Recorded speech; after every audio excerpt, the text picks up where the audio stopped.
IUI madam అంటే ఏంటి madam? Okay, IUI అంటే ఇంట్రా యూట్రైన్ ఇన్సెమినేషన్ అనమాట. అది చాలా సింపుల్ ప్రొసీజరే. దీనికి ఎక్కువ ఇన్స్ట్రుమెంట్స్ ఏమి అక్కర్లేదు మనకి. ప్లస్ అదేమి పెద్ద పెయిన్ఫుల్ సిచ్యువేషన్ ఏమి కాదు. దీనికి ఏమేమి కావాలంటే ఫస్ట్ మనం చిన్న స్పెక్యులం, కస్కో స్పెక్యులం తీసుకుంటాము. ఇది నో టచ్ టెక్నిక్ లో మనం సెర్విక్స్ ఏమి టచ్ చేయకుండా చేస్తాం అనమాట.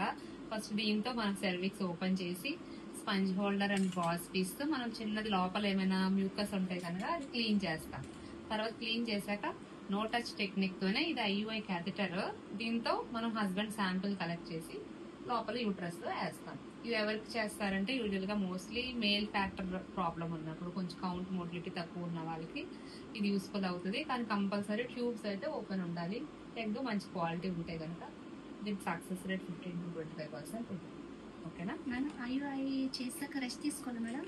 ఇది అసలు పెయిన్ఫుల్ ప్రొసీజర్ కాదు, అసలు బెడ్ రెస్ట్ అనేది అసలు అక్కర్లేదు. ఐయుఐ అయిపోయాక normal day to day activities normal గా చేసుకోవచ్చు.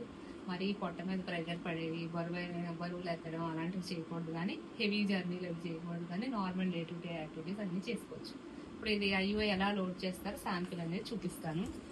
ఇది సింపుల్ ఐయుఐ క్యాథెటర్ అనమాట.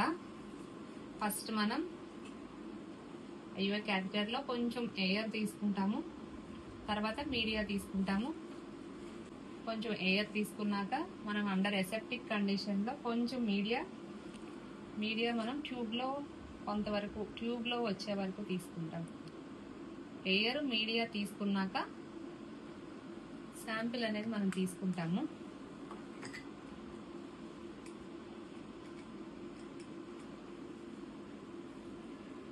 ఫస్ట్ ఎయిర్ మీడియా తీసుకున్నాక శాంపిల్ ట్యూబ్ లో ప్రాపర్ లేబులింగ్ ఉందా లేదో చెక్ చేసుకుని పేషెంట్ తో కన్ఫర్మ్ చేసుకుని మనం లోడ్ చేసుకోవాలి. మా హస్బెండ్ పేరు సిహెచ్ మోహన్ కిషోర్.